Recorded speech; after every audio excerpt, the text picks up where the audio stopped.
Prank ko to si Sir. Kunyari, ipapa-makeover ko siya. Pero hindi niya alam, dadalhin ko siya sa lugar na hindi siya makakabalik dito kasi walang sasakyan doon. Etong taong to sabik na pumogi. Para daw dumami chicks niya. Chick boy pa nga eh. Sabik na, requesto ko nga. Yari ka sa akin. Halika, may big surprise ako sa'yo. Ano yun, boss? Alam mo ba yun? Nakita mo tong hawak ko? Uy! Big check na nga, boss ah! Oo. At magkano yan? Uy! 150,000, boss! Yes, para sa yan. Para sa total makeover mo. Naku, bata Para naman hindi lang yung damit maganda sa'yo, pati yung mukha. Diba? Nakapaglang ko na yung text ko na ito pagka nabili ko Yes, ako, boss. naget mo. Basta, sige, mag-prepare na tayo. Pero in one condition, dapat naka-blindfold siya. Grabe naman na. Oo. Ganun ba talaga, boss? May condition Kasi pa? may surprise pa akong dito. Pagdating doon. Diba? Ano yun? Deal. Okay ah. Sige. Paano masabi? Tamang-tama may pang-blindfold ako dito. Sir, pag-blindfold ko na katabaw tayo na rin. Yun naman yan? Oo, para surprise. Igagawin kita. Tara. Asakay na tayo. Sir, dito tayo. Dahan-dahan. Nakamalaglag naman ako. Hindi yan, ikaw pa. Dahan-dahan.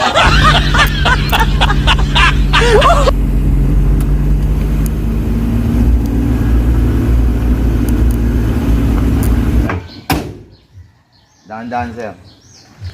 Oh, ba't parang ang lubak ng daanan, boss? Hindi lubak yan, hagdan yan.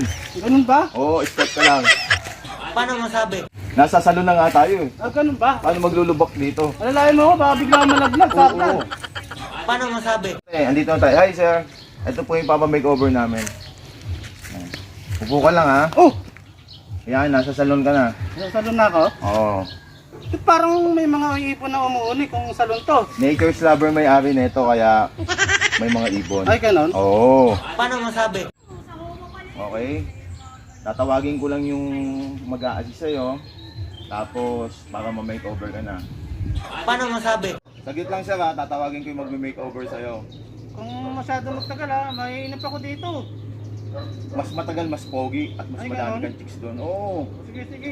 Paano masabi? Hindi, itong Uuni ah. etong salon na to, nature's lover to. Tsaka lahat ng lumalabas dito, pumupogi talaga. Ganun ba? Oo, kaya sure ako na pupogi ka. Sana all. Oo. Saglit lang, tatawagin ko yung hairdresser tsaka yung mag-makeover sa'yo. Huwag kang magtagal ha, maiinip ako. Oo, kanina ko pa nga kinukulit yun eh. O sige. Saglit lang. Huwag mong tatanggalin yung blindfold mo hanggat hindi dumarating yun, ha. Okay. Sige. A few moments later. Ang tagal naman ng mga may makeover sa akin. Kanina pa ako naghihintay dito ah. Teka. Buksan ko na kaya. Parang may nahalata ako ah. Oh! Akala ko ba? May makeover ako ni boss. Puro puno tong natatanaw ko. Hindi ka. Kala mo mapupogi ka, ayaw ko lang sa'yo. Stress ka pagdating mo. A few moments later.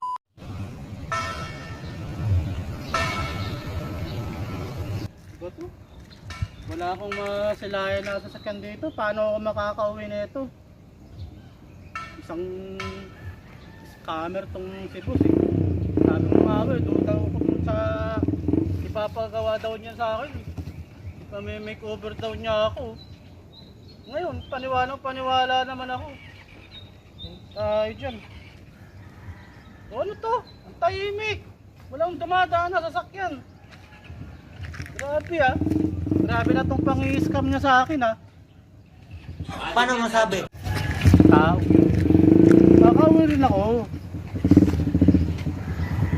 Araw niya ngayon, kaya nagawa niya ako, na-scam niya ako. Araw niya ngayon. Ito naman ang babawi sa